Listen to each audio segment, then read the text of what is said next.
Welcome to another video. And in this video I'm going to put the supercharger, the VF supercharger, back together again. If you've seen my several videos back, you'll see as to why I have the supercharger apart, but I'm not going to go into detail as to reason because I go explaining into reason as to why I took it apart.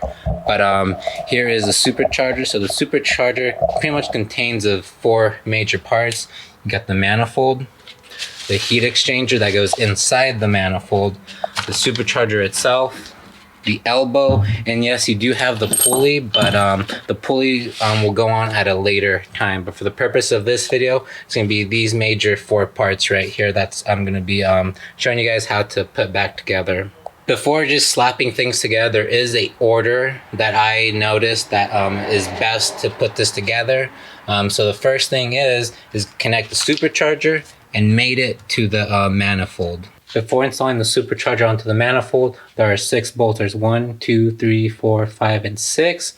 And if you see, there's an extra hole right here, another hole right here. So that's where the dowels go.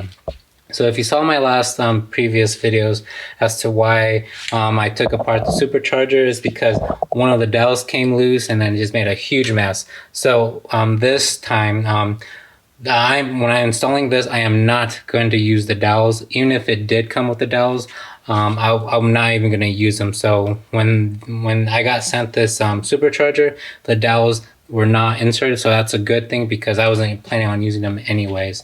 So right here, there's 6 bolts, as you can see. And then when you look inside the manifold, you'll see the 6 holes right there. So there's 1, 2, and then you can see that extra hole for the dowel.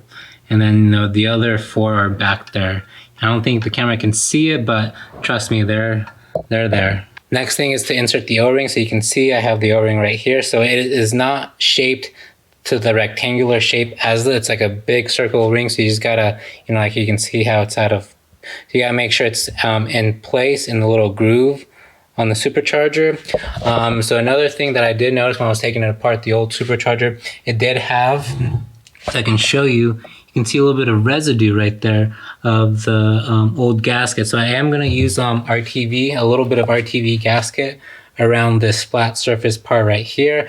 Make sure not to get it into the threads, but just barely get enough. And I'm going to do like a very light coat around it, and also on the O-ring to help it keep it in the O-ring in place. So once the O-ring is on, I'm going to go ahead and put on the little RTV gasket again, a thin layer, and also make sure you orientate it the right direction. So where this part here is, it's also the same as the inlet. So where the supercharger pulley goes, make sure it's not on this side where the inlet is, that it's on the front part of the manifold. The 6 bolts will use the high strength red Loctite. So yeah, make sure that every single bolt gets Loctite. There I place the RTV gasket around the O-ring. Make sure not close to the holes where the threads are, because you don't want to have RTV into those threads, because it'll just make your life a little harder trying to screw those threads if there is RTV inside those threads. So now I'm going to go ahead, place the manifold on top of the supercharger, and then access the bolts from in here. So it's a very tight squeeze, but it's doable, but it's definitely a tight squeeze. All 6 bolts are now installed, and they're all torqued down to 25 Newton meters. So yes, it does take a little while, especially the ones in the back. It's a very tight squeeze. You definitely got to get your hand in there so you can kind of see, how I got to get my hand in there. You can kind of see, how little bruised up my arms are, but hopefully at the end of the day, it's well worth it. So now that that's all inserted, the next thing now is the heat exchanger, which actually just slides in right in here. As for the heat exchanger, there's a total of 8 bolts, 1, 2, 3, 4, 5, 6, 7, and 8. And they're held on by these guys right here. And then the orientation that it goes, so see this little plastic thing? So this thing is gonna go up, not down like this. So make sure when you install it, it's up like that.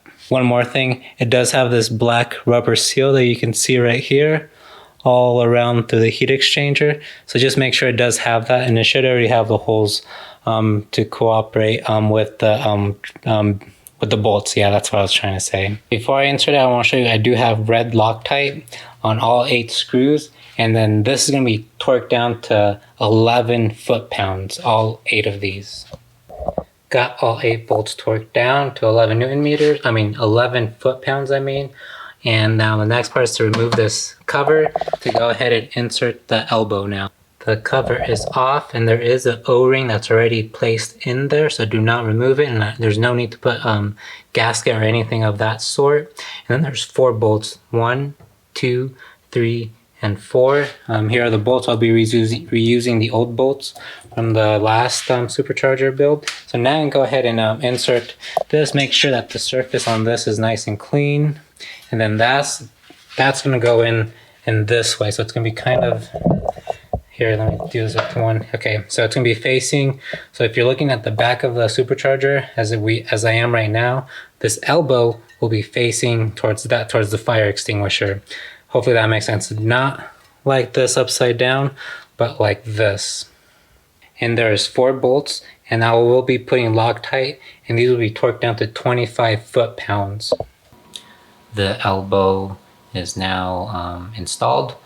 So there's the 4 screws. And for that bolt right there, I actually had to use this swivel, this hex swivel right here, because you can't really approach it straight on.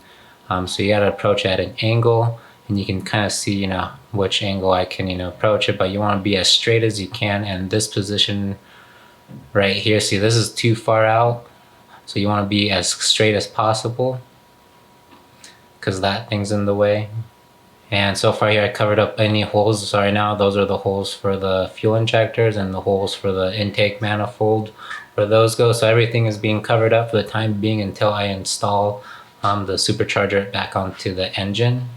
So now I'm going to go ahead and start removing the tape, doing some cleaning, install the gaskets, and yeah, so that is how you rebuild a Supercharger kit. Thank you for watching. I hope you guys learned something new, and hope you guys have a good one. Thanks.